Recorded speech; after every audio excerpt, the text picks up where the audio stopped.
بسم الله الرحمن الرحيم. طلاب الصف الأول الإعدادي، السلام عليكم ورحمة الله وبركاته. النهاردة هنحل مع بعض إن شاء الله التقييم الأسبوعي للأسبوع الأول. تعالى نبدأ بأول سؤال على طول كده إن شاء الله. بسم الله الرحمن الرحيم. في عندنا إذا كان 4 إكس بتساوي 3 واي، أوجد قيمة إكس على واي.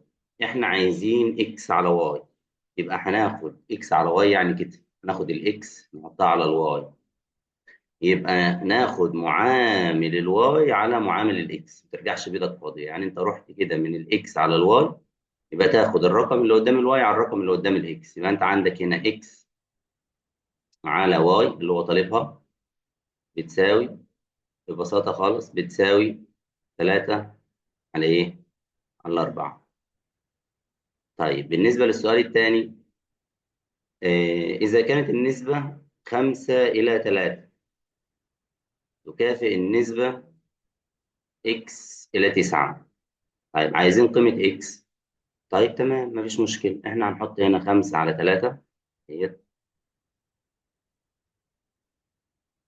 تكافئ، يبقى هنحط بينهم يساوي اكس على 9، أو اكس إلى 9، يبقى اكس على 9.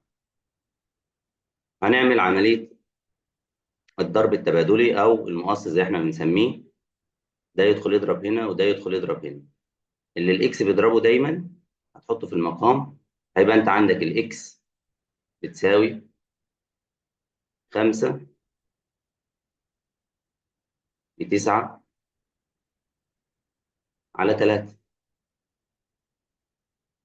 هنا بقى تختصرها ماشي، تضرب وبعد كده تختصر او تقسم ماشي. فانا هنختصر هنا على الثلاثة فيها الواحد، على الثلاثة فيها الايه؟ فيها الثلاثة. يبقى عندنا ال5 في 3 بتساوي 15. السؤال الثاني بسيط برضو ايه وسهل. طيب السؤال الثالث، اذا كانت الكميات 10 15 وايه و3 كميات متناسبة، اوجد قيمة ايه؟ طيب تمام، عايزين نحل السؤال الثالث ده. طيب طبعا كميات متناسبة، يبقى انت هتاخد دايما الاول على الثاني بيساوي الثالث على الرابع. طيب تعالى ناخد 10 على 15 بتساوي ايه؟ اللي هو الرمز المجهول على 3. هنا برضو في كذا طريقة للحل. ممكن تعمل الضرب التبادلي المقص دهوت وتحل بنفس الطريقة اللي فوق ده ايه بالظبط.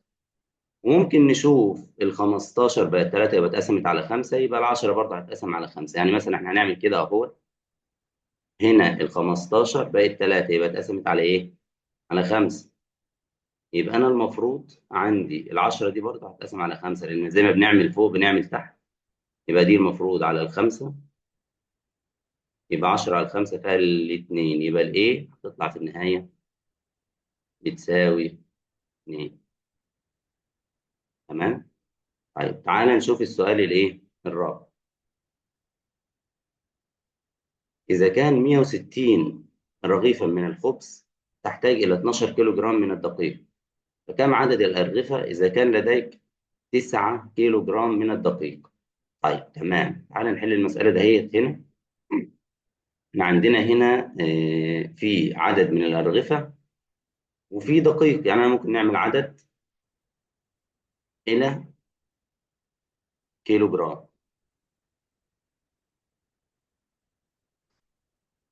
160 رغيف، يبقى تحت العدد هنا هنحط 160.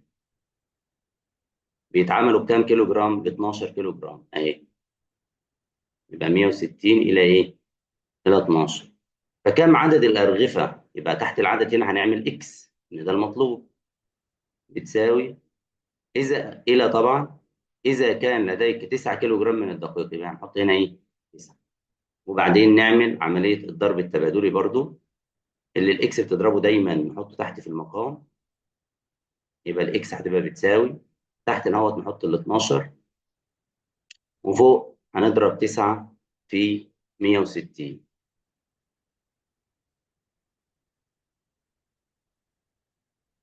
تمام. تعالى نختصر او اضرب وبعد كده اقسم عادي، مفيش مشكلة، على الثلاثة أو على الأربعة فيها التلاتة، على الأربعة فيها الأربعين. ممكن نختصر كمان مرة، على التلاتة فيها الواحد، على التلاتة فيها الإيه؟ التلاتة. هيطلع لك في النهاية إن الإكس تساوي 3 في 40، نزل الصفر زي ما هو، والتلاتة في 4 بإيه؟ ب 12. يبقى ال 9 كيلو جرام ده هم يعملوا إيه؟ 120 رغيف. طيب السؤال الأخير، إذا كان 3 على 6 بتساوي 12 على إكس زائد 1، أوجد قيمة إكس. طيب إحنا عايزين نحل المسألة دي. برضو إحنا هنا ممكن نحلها بالضرب التبادلي، وممكن نحلها نشوف التلاتة دي بقت 12. عشان التلاتة تبقى 12 يبقى المفروض إن هي انضربت في 4. يبقى تحت الستة دي برضو هتنضرب في إيه؟ في 4. زي ما بنعمل فوق بنعمل إيه؟ تحت. طيب الستة لما تنضرب في 4 هتبقى ب 24، يبقى الإكس زائد الواحد المفروض مكانها يبقى 24. طيب كام زائد واحد يدينا 24؟ أكيد هتقول لي 23، صح تمام مظبوط. أو ودي الواحد ده الناحية التانية، يبقى الإكس هتساوي الواحد هنا كان جمع يروح الناحية التانية طرح، يبقى 24 ناقص الواحد تدينا بتساوي 3 وإيه؟ و20. ده التقييم الأسبوعي الأول. يا رب تكون استفدت، ويعني ما هو سهل وبسيط ما فيهوش حاجة. شكرا، السلام عليكم ورحمة الله وبركاته.